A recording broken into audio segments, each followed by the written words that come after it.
In 2011, a tech policy scholar named Ryan Calo made a prediction. He argued that when these unblinking aerial eyes inevitably filled domestic skies, they would deliver what he called a visceral jolt to the public. He pointed back to 1890, when the invention of the Kodak camera and the sudden threat of candid photography forced two Boston lawyers named Samuel Warren and Louis Brandeis to invent the modern legal right to privacy. Calo argued that drones would be our next Kodak moment. 15 years later, Calo's revolution hasn't arrived. American privacy law remains stubbornly unmoved. But thousands of miles away, on a barren desert hillside east of the Dead Sea, a team of archaeologists put Calo's theory of visibility to the ultimate test. They used a drone to expose a massive, underground international smuggling ring operating out of a 5,000-year-old cemetery. The drone did exactly what Calo promised. It made an invisible crisis perfectly, undeniably visible to global lawmakers. But what happened next blew past Calo's thesis entirely. It didn't trigger a revolution. It triggered an illusion. Because on that desert hillside, we are forced to confront an uncomfortable truth about today's digital age, where seeing a tragedy with perfect clarity is not the same thing as fixing it. This is FIFA, an early Bronze Age cemetery in southern Jordan. 5,000 years ago, thousands of people were buried here in the rock, each laid to rest with a few distinct ceramic pots. To archaeologists, it's a priceless archive of early human civilization. But to the local market, it's an open-air mine. By 2013, looters had ransacked thousands of these tombs. Desperate to track the destruction, two archaeologists, Morag Kersel and Chad Hill, bypassed the traditional shovels and brushes. They built and launched a custom drone out of $1,000 in raw parts. For decades, archaeologists had to rely on government satellite imagery to track looting. But satellites look straight down from space. They're distant, flat, and blurry. On the other hand, Hill's drone flew low, hugging the desert topography. It mapped the cemetery at an astonishing resolution of 1 to 2 centimeters per pixel. From the air, the drone generated a terrifyingly perfect, 3-dimensional map of destruction.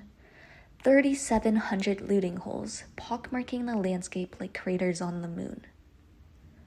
It was a triumph of digital surveillance. But who were the people actually digging these holes? They're local farmers and migrant workers from the Jordan Valley, living in deep economic precarity.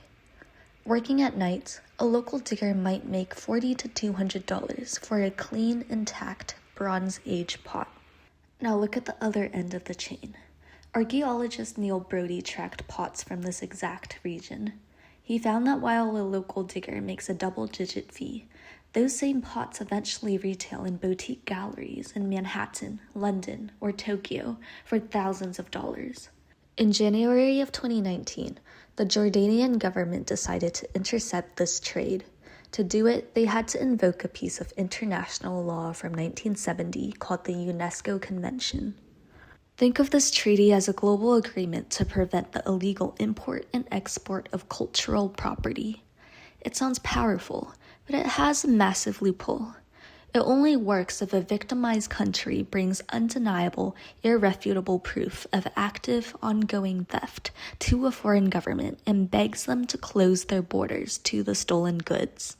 Historically, that proof was almost impossible to gather on the ground. But this time around, Jordan had Dr. Kersel's drone data. Presented with undeniable, time-stamped, centimeter-accurate imagery of thousands of fresh looting holes, the U.S. State Department was cornered by the data. In December of 2019, they officially signed an emergency import ban, effectively locking down the American border to Jordanian antiquities. On paper, this seems like a validation of Calo's ideas. The technology made the crime visible. It forced the legal system to act, and it shut the border down. But this is precisely where the illusion of technology traps us. Because if you stand in the dirt at FIFA, absolutely nothing has changed. Some legal pragmatists might claim that this is a triumph. They argue that we can't put a military guard on every square inch of the global desert, so choking off the supply chain at wealthy borders is the only realistic way to destroy the financial incentive to dig. But that argument reduces human behavior to something far more orderly than it actually is. An import ban is merely a bureaucratic wall at the JFK airport. It completely ignores the systemic poverty of a farmer in the Jordan Valley who is digging because he needs to buy groceries tomorrow. It does nothing to suppress the colonial appetite of wealthy Western collectors who demand a piece of the Holy Land for their mantles. By shutting down the legal market in New York, the law doesn't stop the trade, it simply drives it further underground, spiking the black market value of the artifacts that do sneak through. And that is the paradox of the modern drone. It documents the supply, but it is powerless against the demand. This flips Ryan Calo's thesis entirely on its head. Calo believed that visibility was the missing ingredient, that if technology could just make a hidden crisis visceral enough, society would naturally develop a cure. But at the cemetery of FIFA, the drone's failure is the exact opposite. It saw everything, and yet resolved nothing. The drone gave us a perfect, godlike view of systemic collapse. It turned human desperation and market greed into a clean, quantifiable dataset. And because we had beautiful data, the legal system could pretend that a paperwork ban at the border was a solution. We're entering an era where technology allows us to document our world's destruction at 2 centimeters per pixel.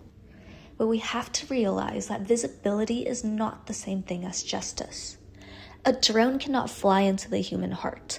It cannot regulate the greed of a collector in Manhattan, and it cannot alleviate the poverty of a farmer in Jordan. The drone didn't fix the system. It merely gave international lawyers a front row seat to its destruction. It proved that in the modern world, seeing an injustice with perfect clarity is often just a sophisticated way of pretending that we've stopped it.